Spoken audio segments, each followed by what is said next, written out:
In this episode of Bite-Sized Buddhism, we discuss karma and rebirth.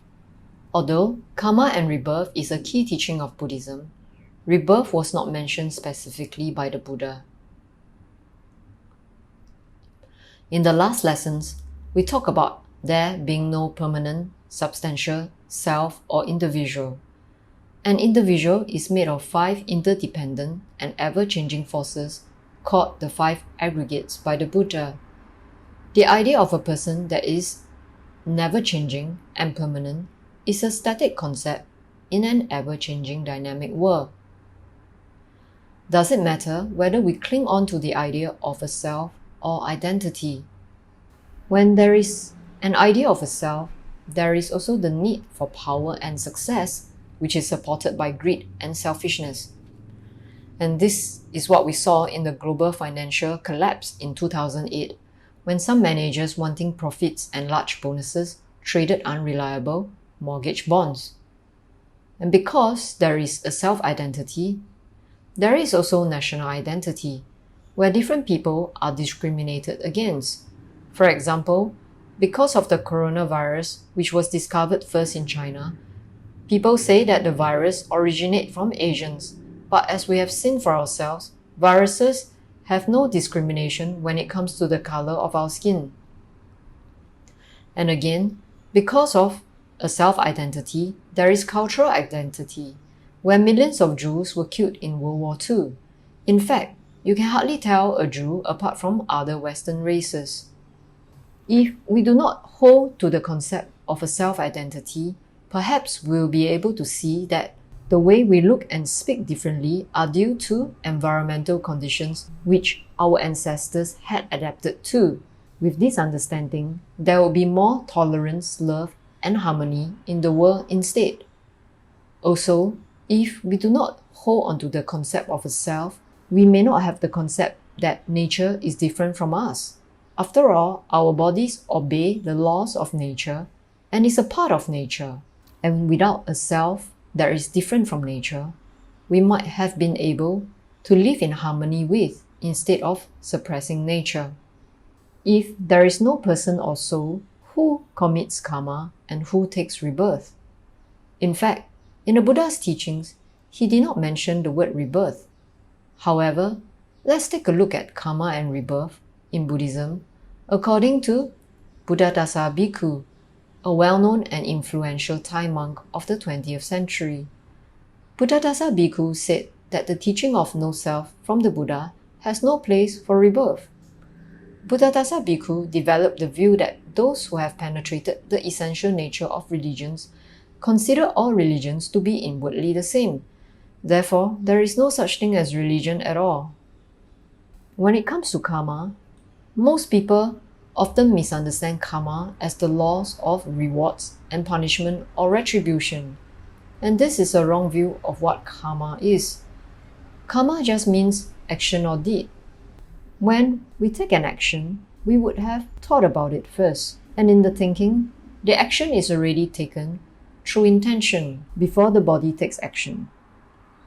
So the intention itself is karma in Buddhism. The action would bring about a consequence which is negative or positive or even neutral. And this brings about an inner experience of I, who is happy, unhappy, neutral, angry, stressful, so on and so forth. So each inner experience produces a rebirth consciousness of I am this and I am that is dependent on the body, feelings, perception, and thoughts. So karma is repeated again and again, and rebirth is happening again and again in our consciousness in this very life. Look into your own mind. How many moments are there where you do not actually obey or be dependent on your thoughts and intentions? Even when we are so-called doing nothing and listening to only music, a thought or intention would invade our mind soon enough, and we inevitably follow that thought and intention and produce karma. Rebirth in Buddhism happens in every moment of our lives. We can see it for ourselves in our minds. There is no need to wait for physical death for rebirth to take place. Moreover, the crossing from life to death is actually just one thought moment away. We can observe for ourselves. Someone can love you one moment and change his or her mind and face in another moment, simply because this person has changed his or her consciousness due to conditions and habits. One person can be many persons, since one person can have many faces, and this is rebirth. Our static concept of a permanent existing personality is due to the fact that the entity chooses the same karma, produces similar actions, and suffers the same consequences again and again. This cycle reproduces similar rebirth consciousness. We are most familiar with this saying, habits make a person, and the consequence produce a resultant karma in the mind. When we experience consequence, we keep producing karmic results, and this is a prison of the mind, where the mind is unable to act freely or autonomously from the heaviness of its own habits. The mind that performs a deed is karma itself, and the subsequent mind itself is the result of that karma. Other results that follow are uncertain byproducts, since they may or may not happen at all. Each time we make an intention, that intention impresses itself into our consciousness dependent on the senses. Most people only understand two types of karma, and they are good and bad karma. But most karma is not entirely good or bad. So, the third type of karma is mixed karma. We can observe and see this karma occurring again and again after every action in our minds. We all wish for results, such as students studying hard for good results, parents hoping and wishing that their children attain good results for a good career, or a man buying lottery hoping for the result of a windfall. The Buddha, however, taught a fourth type of karma, which is the end of karma. The end of karma is also known as Nibbana. There is a moralistic teaching of karma that retains an illusion of a self who commits sins and suffers the retribution for it, or suffers punishment from God. This type of moralistic teaching contradicts the principle of no self stressed by the Buddha.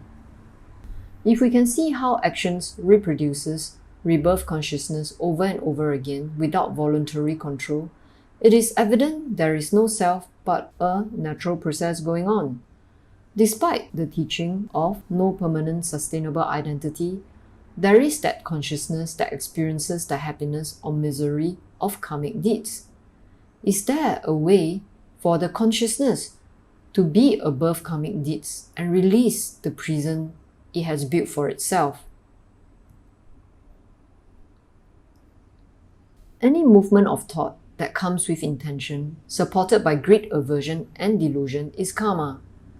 Thoughts without movement is only an activity and has no karmic force. It is free from greed, aversion, and delusion. Remember our lesson on the Four Noble Truths? Greed and aversion are the same mental states and cause suffering. And this is the second noble truth.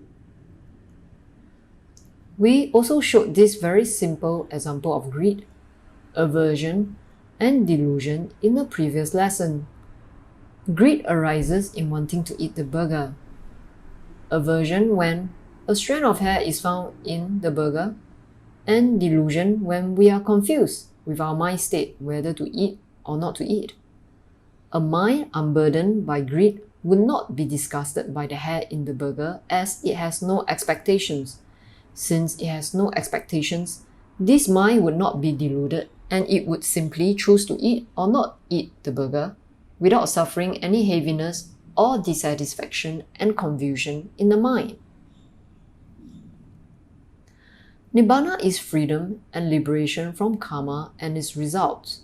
There is doing an activity that does not burden the mind, so one's mind always feels at ease and free. But this does not mean a person who attains Nibbana commits murder, adultery, or lies. That is because Murder, for example, makes a heavy impression on the mind and causes results. So does lying, and so does causing adultery. Murder comes with intention and motivation. And intention and motivation is karma. Karma are mental deeds that burden the mind. It is a prison of the mind, not liberation of the mind. And we have come to the end of this week's lessons. Please do not believe or disbelieve what is shared here, and find out more about what is shared here if the information resonates with you. Thank you for today's lesson.